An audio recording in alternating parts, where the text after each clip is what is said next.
Olá pessoal, aqui é a professora Caroline Rodrigues. Vamos para mais uma aula nossa de língua portuguesa do 9º ano aqui da Escola Municipal Cirilo Joaquim dos Santos. Ok, amados, então vamos para a nossa aula de hoje, dia 29 de setembro, terça-feira.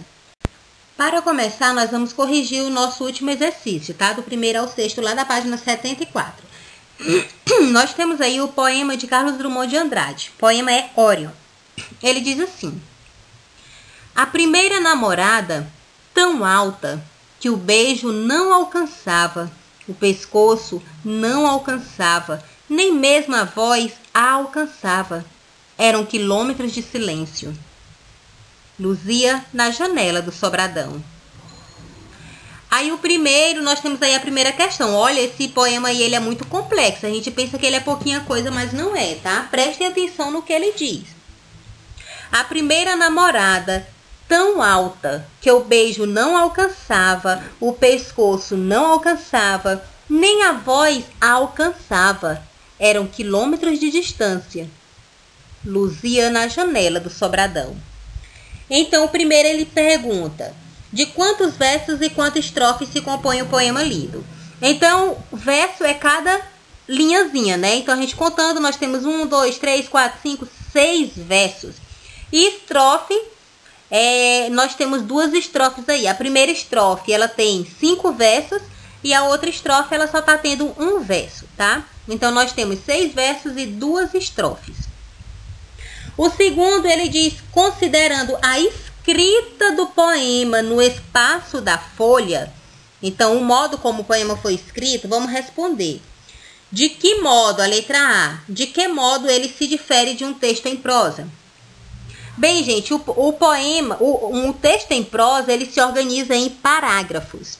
O poema, ele não se organiza em parágrafos. O poema, ele se organiza em estrofe. Ele se organiza em estrofe e em verso. E ele não segue uma ordenação espacial fixa, tá? O poema a gente pode escrever aqui, ele centralizado, ou só de um lado, ou só do outro lado. A gente pode escrever ele primeiro com 3 versos, a outra estrofe 5 versos, a outra 4.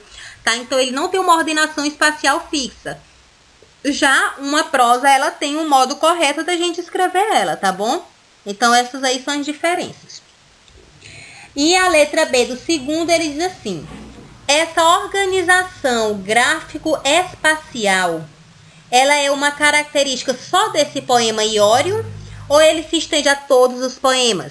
Ele se estende a todos os poemas, tá, gente? Todos os poemas, eles são desse jeito. Ele não tem uma ordenação fixa, não, tá bom? Então, vamos para os próximos. Em todos os slides, eu coloquei o poema, que é pra gente poder ir lendo ele e respondendo, tá? O terceiro, ele diz assim: Orion é uma constelação de estrelas brilhantes e visíveis. Com base nessa definição, responda. O poeta, ele faz uma comparação no poema. Qual é a comparação? Ele compara a distância que existe entre ele e a sua primeira namorada com a distância que há entre ele na Terra e a constelação do Órion. Tá bom? Quando ele diz assim, o nome do poema é Orion, né? E Orion é uma constelação, né? Uma constelação, um conjunto de estrelas. E estrela, você sabe que ela fica muito distante da Terra. E ele tá fazendo essa comparação. Ele quer dizer, então, que a namorada dele é como se ela estivesse em Orion, porque a distância entre ele e a namorada dele era muito grande, era enorme, tá? Aí ele diz assim, a letra B: o termo Luzia pode ser interpretado de 2 maneiras diferentes no poema. Quais são essas maneiras? Quais são elas? E para a gente identificar também a classe gramatical delas. Então, a primeira definição, quando ele diz assim, Luzia na janela do sobradão. Luzia pode ser o nome da namorada dele. Luzia na janela do sobradão. Se for o nome da namorada dele, então Luzia é um substantivo próprio, ok?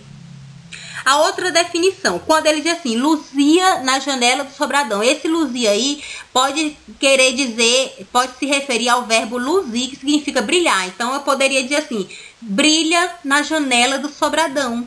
Luzia na janela do sobradão. Se o sentido do texto for com o sentido de brilhar, então ele aí vai ser um verbo no pretérito imperfeito, ok? Então são aí as duas definições. No quarto, ele pergunta: o que você compreende do verso quando ele diz assim, eram quilômetros de silêncio? Aí você pode colocar aí nas suas palavras, tá? Eu vou colocar aqui uma das definições. Quando ele diz assim, era quilômetros de silêncio, quer dizer que não havia uma comunicação, um contato verbal entre ele e a primeira namorada. Tanto que ele diz aí, ó, nem mesmo a voz a alcançava. Então ele não conversava com ela, ele não conseguia falar com ela. Eram quilômetros de silêncio, então eles não conseguiam se comunicar verbalmente.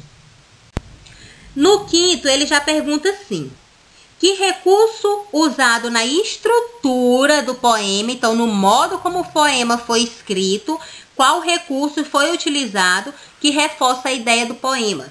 Gente, ele diz assim, ó, eram quilômetros de silêncio. Aí ele dá um espaço para poder continuar.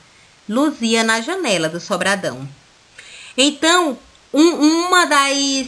o que ele utilizou aí, o recurso que ele utilizou na estrutura para mostrar esse silêncio, foi esse espaço aí, ó, a separação das estrofes. Ele deu um espaço. É como se ele dissesse assim, eram quilômetros de silêncio. Aí a gente vai dar aquele silênciozinho, aquela paradinha, pra gente continuar fazendo a leitura, tá? Então, essa quebra nas estrofes aí, essa separação da estrofe, ela dá essa ideia de silêncio, tá? Onde o último verso ele tá sozinho. Então ele reforça aí uma ideia de quê? De incomunicabilidade, quer dizer que não teve comunicação, de solidão e de silêncio, ok? E no sexto ele diz assim: pelo poema, podemos dizer que a primeira namorada do autor, do eu poético, era inatingível, não dava para atingir ela. Como essa ideia é construída no texto? Como é que a gente dá para saber que ela era inatingível? Pela repetição aí, quando ele diz assim, ó, não alcançava, não alcançava.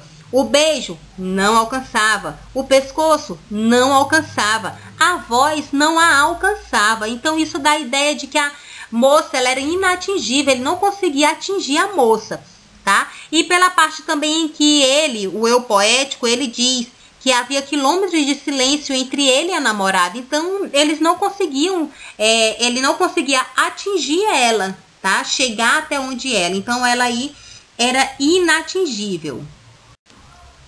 Então, pessoal, vamos ver agora a letra de uma canção, tá? Ela é uma música cantada por Jota Quest e a letra dela é de Rogério Flauzino. Se vocês puderem, procurem aí pelo YouTube, tá? Essa música é interessante vocês ouvirem ela. Ela é mais ou menos assim: eu quero ficar só, mas comigo só eu não consigo. Eu quero ficar junto, mas sozinho só não é possível. É preciso amar direito, um amor de qualquer jeito.